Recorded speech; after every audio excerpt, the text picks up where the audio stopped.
Happy April Fool's Day, everyone! For my epic joke today, I'm going to upload an actual video. Today, I'm going to do something completely out of the ordinary for this channel, something I've never done before, and something that definitely hasn't annoyed my viewers before at all. Today, I will talk about something important from Xenosaga that hasn't shown up yet in any of the Blade games, then insist it's going to come back and be important in future Xenoblade titles. Jokes aside, this is actually different. While the Gnosis themselves haven't appeared in any Xenoblade game, and may never do so if copyright remains an issue, things which can easily be described as quote, basically just Gnosis unquote have multiple times, and there's something bearing some similarity to them in at least one way in every single Blade game. This video is going to be in 4 parts. I'll need to spoil every Blade game in it, and Saga as well, but I figured the best way to do it was have a no Saga spoiler segment and a yes Saga spoiler segment, going through each Blade game in release order within each one. The reason for this is pretty simple. You learn a ton about the Gnosis almost immediately in episode 1 when they first show up, and that's more than enough to explain why the things in Xenoblade are similar, and probably references, but you don't learn everything until the endgame of episode 3, and that's where the hints to the future of the series and theory material come in, so we're going to go through the loop of explaining things about Gnosis, and then going through the Xenoblade games twice. So each part of each loop is going to be one part of the video. Part 1. What are Gnosis? First off, what are the Gnosis and why are they a big deal? Well, they're probably the biggest antagonistic faction in Xenosaga, and the 3 enemy types in the game are even biological beings, which are humans, genetically engineered organisms, and other stuff, mechanical, robots and piloted mechs, and Gnosis. Xenosaga's universe is space opera sci-fi, but it's different from the likes of Xenoblade X in that humans are the only spacefaring race in existence. The series takes place millennia after the people of Earth left it behind. There's a galaxy federation encompassing over 500,000 solar systems, and they've still yet to encounter any alien life, except the Gnosis. Unfortunately, Gnosis aren't any friendly little green men, or even angry little green men. They're a force of nature bent on nothing but the destruction of humanity. Gnosis are some of, if not the, most conceptually dangerous enemies in all of Xeno. I'd consider them a magnitude above stuff like the Mechon, despite them also having only one very specific weakness. Pre-major spoiler revelations, all that's known of their origins is that they appeared periodically throughout history, but were seemingly summoned en masse by mad scientist Joachim Mizrahi during the Miltian conflict 14 years before the main story, and have been terrorizing the known universe ever since. Where they actually come from is unknown, but records and preserved specimens of humans transforming into Gnosis do exist, so it seems like at least some of them are mutated people. There's a lot to fear about them, but the scariest part is definitely their intangibility. Gnosis are, in a way, non-physical entities, and I don't just mean that they're intangible, I mean they literally don't obey the laws of physics. They exist in the imaginary number domain, which is sort of the Xenosaga universe's equivalent to a spirit world. Without going too deep into the cosmology of the series, the universe the games take place in is the lower domain, one of many spaces that exist under the encompassing realm of the upper domain, which is basically just a higher dimension. The upper domain isn't super important to this video, all you really need to know is that's where the Zohar gets its power from. It's also heavily implied that the conduit from Xenoblade 2, which is the Zohar in all but name, also gets its power from some sort of higher dimension. Each lower domain, including the one that Xenosaga takes place in, aka the only one we care about, is composed of the real number domain, or the physical world, and the imaginary number domain, or a world of consciousness and concepts. Gnosis exist in the imaginary domain, which makes them almost entirely vulnerable to attack because weapons are in the physical world, the real domain, and gives them the ability to phase through matter.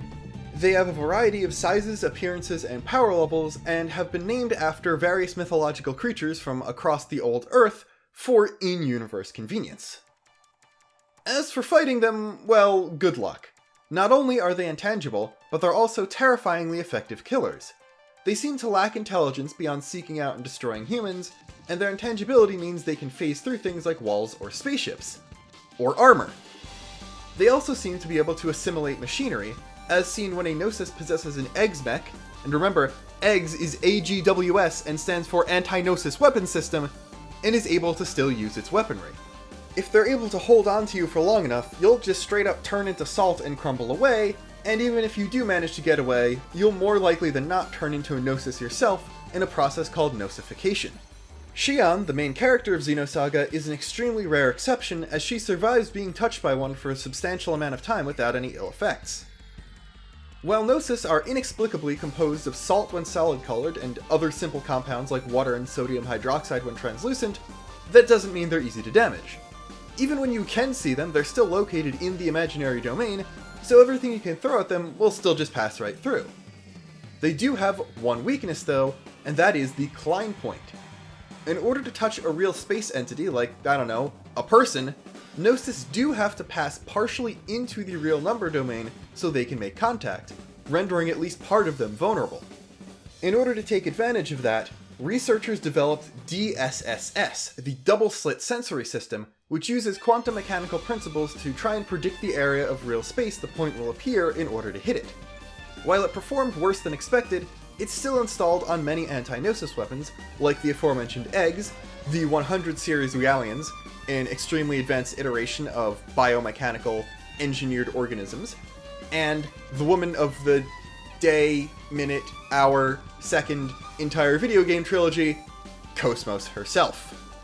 It's mentioned in different areas in the in-game databases that the Klein point is the contact between imaginary and real space for any sort of contact between them, not just Gnosis, and can be detected with DSSS, and also that the Gnosis pass into the real domain to attack, which can also be detected with DSSS, so every Gnosis might have a tiny and probably moving Klein point as a permanent weak spot, and then vulnerable areas when passing into real space to attack, which would be larger but more dangerous to go for.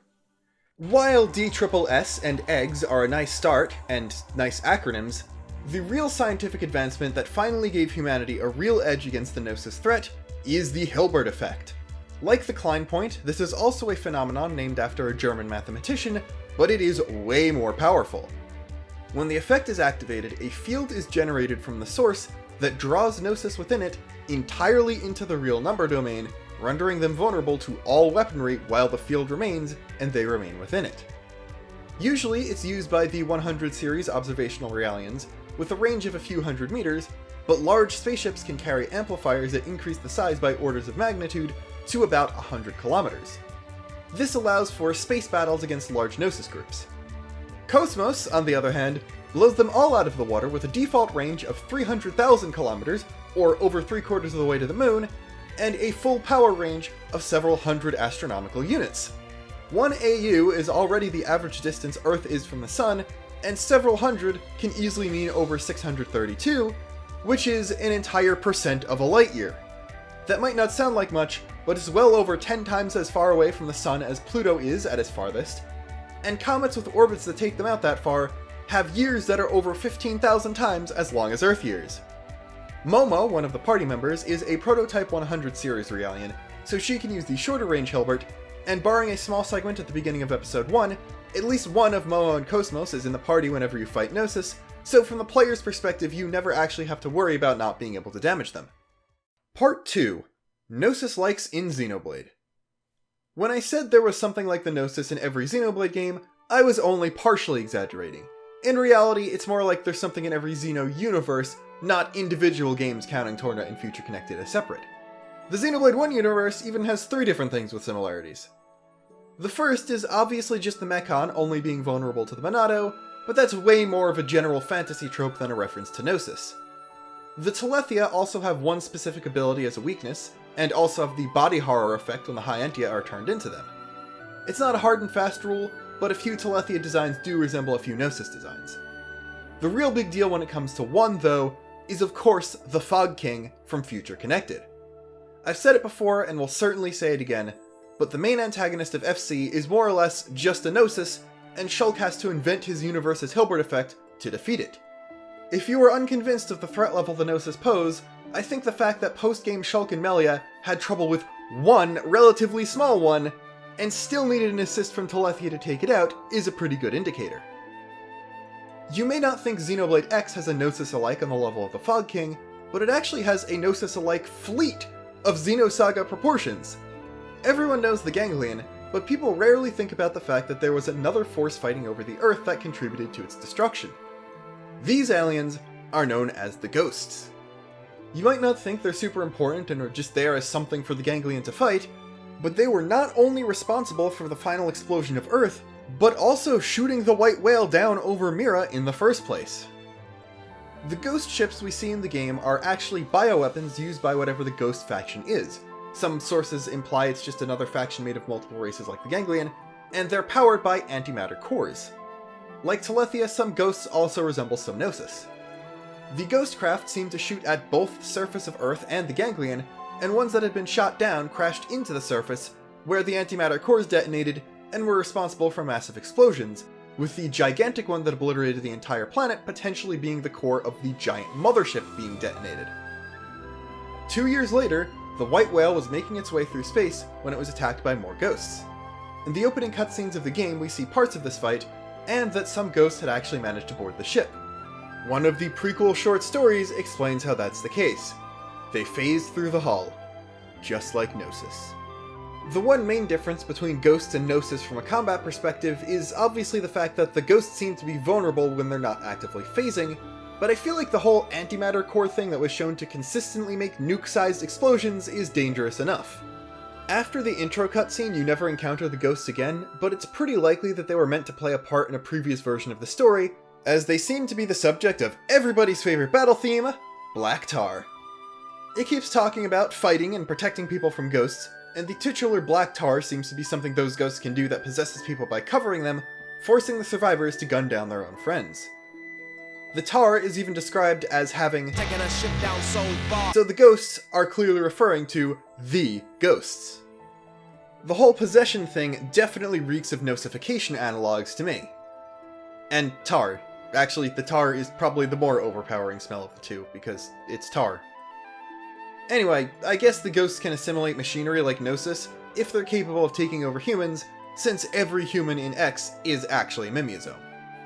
Surprisingly enough, it's Xenoblade 2 of all games that has the least direct Gnosis ties, despite being the Blade game with the most Gears and Saga callbacks overall. Despite kos-mos literally being in the game and having an offensive version of the Hilbert effect as a special, it's just a party heal and doesn't even deal effective damage on any enemy type. The Guldo enemies in the Land of Mortha are probably the closest thing to Gnosis in the game. They're horrifically mutated humans, like Gnosified people, and are hard to destroy because they need to be either burned or have their core crystal smashed. The Fog King in Future Connected uses a modified version of the Infernal Guldo boss's model, implying there's a connection of some sort, or at least that the Fog King is also related to Klaus's experiment, but there's nothing as concrete as a direct Gnosis reference. Part 3. What are Gnosis really? Putting things as simple as possible, Gnosis is people, yo. Now, obviously, people can be turned into them, but even quote-unquote naturally occurring Gnosis were human once too. And yes, this makes the whole fact that Gnosis is the Greek word for knowledge make a whole lot more sense of what they actually are. Every person is comprised of two parts: their physical body in the real number domain, and their consciousness in the imaginary domain. When they die, the link between the two is severed, and they become a purely imaginary domain existence, and are exposed to everything lurking in there, including the darkness within themselves and other people, and their consciousness begins to be swallowed up by the collective unconscious. If someone fears this unification enough, their consciousness will try to reject it, and eventually become a Gnosis. This rejection of the collective unconscious manifests itself in aggression towards other humans. The only reason Gnosis don't attack each other is because they can't detect them. Gnosis have no methods to organize or even communicate with each other, but they're drawn to the Zohar like moths to a flame, so they frequently appear in groups in places where its power is used. While they can't sense each other, they're capable of something like constructive interference. Like people with similar values forming groups, consciousnesses with similar wave movements, whatever that means isn't explained at all, can clump together into groups, forming into a single bigger Gnosis. The size of Gnosis depends on the amount of consciousnesses gathered, and the shape by the values of the constituent consciousnesses. Everything, even non-sentient objects, has a representation in the imaginary domain, and Gnosis interact with the world through those, which is how they assimilate machines, and Gnosis of objects the size of planets exist, like the cathedral ship from Episode 1, which houses the Gnosis forms of the citizens of an entire massive planet.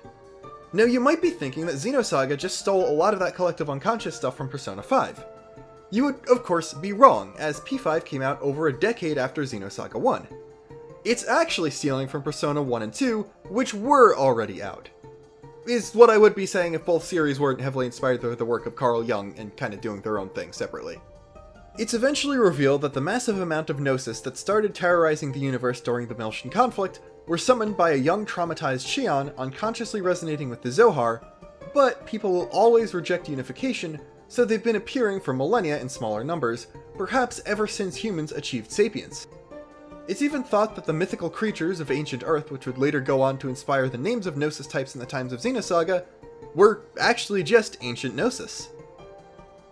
Being powerful monsters is scary enough, but Gnosis are actually capable of destroying the entire universe itself. If the amount of consciousnesses rejecting unification and becoming Gnosis exceeds a certain critical point, the entire imaginary number domain will break down. If it collapses, the entire lower domain, again including the physical world, will collapse, and even the upper domain will follow, destroying the entire multiverse. So basically, the universe is on a clock. The more people that die, the more potential Gnosis exist, and the closer to Doomsday we get. The main villain Wilhelm's ultimate plan is to keep resetting the universe before that happens, but the party stops him in the end, resolving to find Earth, where the chance of a solution that doesn't repeatedly kill everyone resides. Part 4. What does that mean for Xenoblade?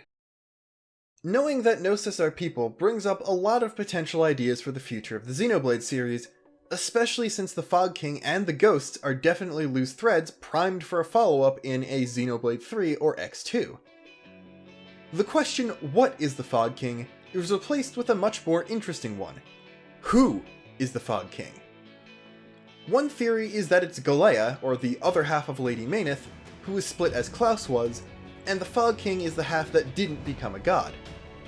This may imply that half of Galea became Meyneth, while the other half was turned into a Guldo, which was killed by Rex, and after that her consciousness became a Gnosis, which found its way to Alchemoth somehow, where it was defeated by Shulk and Melia. There's nothing directly debunking that, but the first phase of the Fog King fight does play Zanza's theme, so there's an equally likely chance this is actually his Gnosis, or that of the completed Klaus, simply taking the form of the monsters he accidentally created. Either way, both Shulk and Melia intuitively sense that this isn't the last creature like this that will threaten the new world, so even if this is a completely random person, there's a decent chance a full-length follow-up would include the Gnosis of either of the gods of the old world.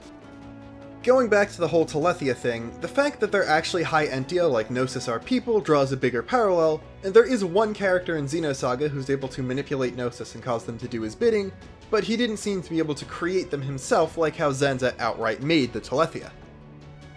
On the X front, if the Ghosts are actually Gnosis, the name will make even more sense. My theory is that they're somehow connected to the original Samarians, who are taking the fight to their renegade Ganglion creators, collateral damage be damned. The ships that the Samarians are shown to have entered the universe on are basically identical to part of Abel's Ark, a solar system-sized Gnosis-like entity that's way too complicated to explain in an already long video. If the Samarians came from another universe with Abel's Ark-shaped ships, then them having bioweapons that are a different Xenosaga reference makes some sense. The Ghosts could also easily be precursor weapons co-opted by some later civilization that just wanted to fight the Ganglion with them. If the Ghosts are alike enough to the Gnosis to completely live up to the Ghost name, aka if they're actually dead people, I feel like they could be the consciousnesses of the original Samarians themselves. This whole Gnosis angle could definitely tie into how humanity is still alive despite the Lifehold database being destroyed. If there's a collective unconscious in the X universe, then everyone's consciousnesses would still be around and could be directly tied into their mimeosomes, or Mira itself could be some kind of imaginary domain entity that's preserving the last of humanity. Perhaps the Ghosts shot down the White Whale over Mira on purpose, perhaps even on Elm's orders, just to keep some people preserved, and the battle over Earth was just buying time for some Ark ships to escape. Again, since 2 didn't really have anything that's a definite Gnosis reference, I'll use this space to further emphasize the fact that 2 of the 3 Xenoblade universes have very open endings, one of which was described by the developers as a hint to the future of the series, and both involve presently unexplained, not Gnosis entities.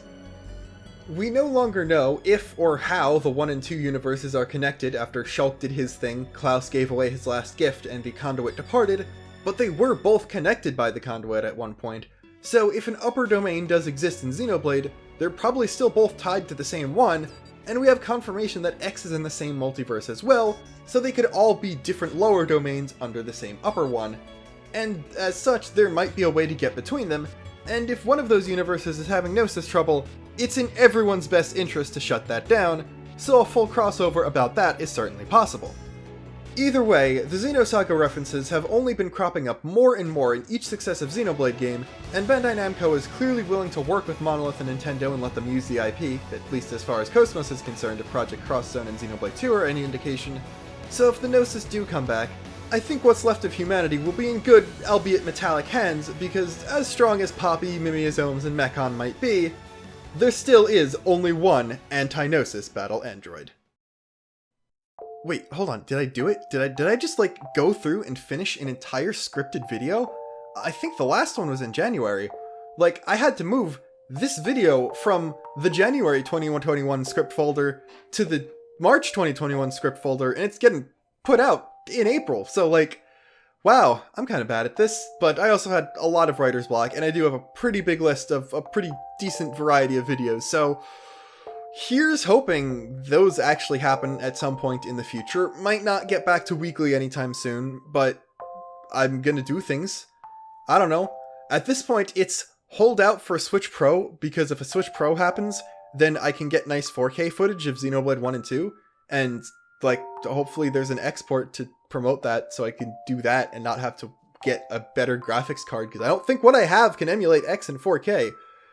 So, subscribe, play Xenogears and Xenosaga if you haven't, and until next time, this is Luxin, signing off.